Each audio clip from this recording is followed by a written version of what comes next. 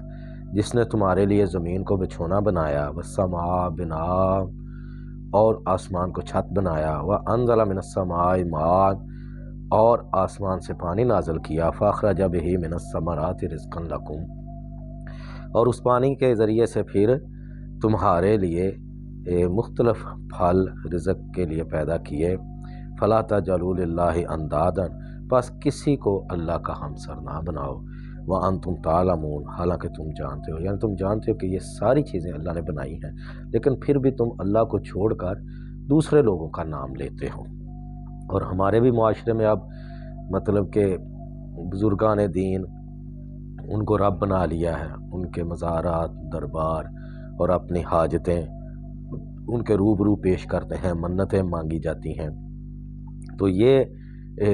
سارا غلط طریقہ ہے کہ جب کہ ہر شے کا خالق اللہ ہے، تو اس لیے اللہ منع کر رہا ہے کہ اس کے علاوہ کسی اور کا نام نہیں لینا، کسی اور کو ند سے انداد یعنی رب اس کے برابر کا نہیں بنانا۔ وَإِن كُنتُمْ فِي رَيْبٍ مِّمَّا نَزَّلْنَا عَلَىٰ عَبْدِنَا، اور اگر تمہیں کوئی شک ہے جو ہم نے نازل کیا اپنے بندے پر، فَأْتُوا بِسُورَةٍ مِّن مِّثْلِهِ، تو اس جیسی کوئی ایک صورت ہی لے آؤ، وَادْعُوا شُهَدَاءَكُم مِّن دُونِ اللَّهِ، اور اللہ سے علاوہ اپنے گواہ بھی لے آؤ، ان کنتم صادقین، اگر تم اپنے اس دعویٰ میں سچے ہو کہ یہ کتاب اس بندے نے خود سے لکھ دی ہے۔ تو یہ قرآن کا کھلا چیلنج ہے، اور اس کے سامنے عرب کی ساری فصاحت و بلاغت نے گھٹنے ٹیک دیے، اور اللہ تعالیٰ نے ایک اور مقام پر یہ بھی کہا کہ تم جنات کو بھی ساتھ ملا لو۔ تو وہ اپنے آپ کو فصیح البیان کہتے تھے اور اپنے سے علاوہ دیگر اقوام کو عجمی کہتے تھے، گونگا یعنی کہ۔ تو وہ اب شاعری ان کا اوڑھنا بچھونا تھی، تو جب انہوں نے یہ دیکھا قرآن تو انہوں نے ہاتھ کھڑے کر دیے کہ اس جیسا کلام ہم بالکل بھی نہیں لکھ سکتے۔ فَإِن لَّمْ تَفْعَلُوا، پھر اللہ کہتے ہیں اگر تم نہ کر سکو، وَلَن تَفْعَلُوا، اور ہرگز نہیں کر سکتے، فَاتَّقُوا النَّارَ الَّتِي وَقُودُهَا النَّاسُ وَالْحِجَارَةُ، پس اس آگ سے ڈرو کہ جس کا ایندھن انسان اور پتھر ہیں، اُعِدَّتْ لِلْکَافِرِینَ، کافروں کے لیے تیار کی گئی ہے۔ عام انسانی معاملے میں دیکھا جائے تو آگ جو ہے انسانوں کا خون بہنے سے پتھر اس کے اوپر ماریں تو وہ بجھتی ہے، لیکن اللہ تعالیٰ نے آخرت کی جو آگ ہے جہنم کی، اس کا ذکر اس طرح کیا کہ وہ اس سے اور زیادہ بڑھے گی، یہ ایندھن ہے۔ وَبَشِّرِ الَّذِينَ آمَنُوا وَعَمِلُوا الصَّالِحَاتِ، اور آپ خوشخبری دیجئے ایمان والوں کو اور جنہوں نے نیک اعمال کیے، أَنَّ لَهُمْ جَنَّاتٍ تَجْرِي مِن تَحْتِهَا الْأَنْهَارُ، کہ ان کے لیے باغات ہیں جن کے نیچے نہریں بہتی ہیں، كُلَّمَا رُزِقُوا مِنْهَا مِن ثَمَرَةٍ رِزْقًا، کہ جب بھی انہیں پھلوں کا رزق دیا جاتا ہے، قالوا، تو کہتے ہیں هَٰذَا الَّذِي رُزِقْنَا مِن قَبْلُ، کہ یہی پھل ہم پہلے کھاتے رہے ہیں، یہی دیا جاتا رہا ہمیں، وَأُتُوا بِهِ مُتَشَابِهًا، اور ان کو دیا جاتا رہا ملتا جلتا، وَلَهُمْ فِيهَا أَزْوَاجٌ مُطَهَّرَةٌ، اور وہاں ہوں گی ان کے لیے پاکیزہ بیویاں، وَهُمْ فِيهَا خَالِدُونَ، اور وہ اس میں ہمیشہ ہمیشہ رہیں گے۔ إِنَّ اللَّهَ لَا يَسْتَحْيِي أَن يَضْرِبَ مَثَلًا مَّا بَعُوضَةً فَمَا فَوْقَهَا، بے شک اللہ ہرگز نہیں جھجک کرتا کہ وہ ایک مثال بیان کرے مچھر یا اس سے بڑی کسی شے کی۔ فَأَمَّا الَّذِينَ آمَنُوا، پس جو ایمان والے ہیں، فَيَعْلَمُونَ أَنَّهُ الْحَقُّ مِن رَّبِّهِمْ، تو وہ جانتے ہیں کہ یہ جو مثال ہے یہ حق بات ہے اللہ کی طرف سے۔ وَأَمَّا الَّذِينَ كَفَرُوا، تو جو کافر ہیں، فَيَقُولُونَ، تو پس وہ کہتے ہیں، مَاذَا أَرَادَ اللَّهُ بِهَٰذَا مَثَلًا، کہ یہ مثال بیان کرنے سے اللہ تعالیٰ کا ارادہ کیا ہے، مقصد کیا ہے۔ يُضِلُّ بِهِ كَثِيرًا وَيَهْدِي بِهِ كَثِيرًا، اور اس مثال سے بہت سے لوگ گمراہ ہوتے ہیں اور بہت سے ہدایت یافتہ ہوتے ہیں۔ وَمَا يُضِلُّ بِهِ إِلَّا الْفَاسِقِينَ، لیکن گمراہ وہی ہوتے ہیں جو کہ فسق و فجور میں مبتلا ہیں اور یہ نافرمان ہیں۔ ان کی اگلی صفت الذین ینقضون عہد اللہ من بعد میثاقہ کہ انہوں نے اللہ کے ساتھ وعدہ مضبوطی سے باندھا پھر اس کو توڑ دیا، وَيَقْطَعُونَ مَا أَمَرَ اللَّهُ بِهِ أَن يُوصَلَ اور جو رشتہ داری کا اللہ تعالیٰ نے پاس کرنے کو کہا کہ اس کو قائم رکھو، انہوں نے آپس کی رشتہ داری کو بھی توڑ دیا، وَيُفْسِدُونَ فِي الْأَرْضِ اور زمین میں فساد پھیلاتے ہیں، اولئک هم الخاسرون تو یہی لوگ خسارہ پانے والے ہیں۔ کیف تکفرون باللہ وکنتم امواتا فاحیاکم اب یہ اللہ ایک اور بات رکھ رہے ہیں کفار کے سامنے کہ تم کس طرح سے اللہ کا انکار کر سکتے ہو